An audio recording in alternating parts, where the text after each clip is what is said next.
ഞാൻ പോയിക്കോട്ടെ. എല്ലാം കഴിഞ്ഞാ ഒതുക്കിയ സവാളത്തിന് കുറവുണ്ട്. നാളേക്ക് സവാള ഉണ്ടാവില്ല. മൈദാനത്തേക്ക് കൂടി ഉണ്ടാവും. സവാള നാളെ മേടിക്കാം അല്ലേ?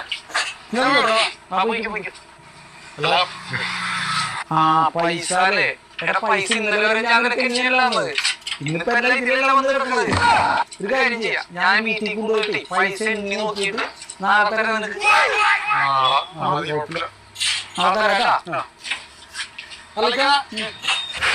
കാശിരിക്കാനും തുറക്കാനൊക്കെ അറിയും. നമ്മുടെ ജ്യൂസറക്കാരൻ ദിനേശിന്റെ കടയില് തുറക്കാനായിട്ട് സംഭവം. ദിനേശോട് ദിനേശ് അറിയാൻ പറ്റും. ഞാൻ പോകുമ്പോഴേ ദിനേശോട് ചോദിക്കാം കേട്ടാ.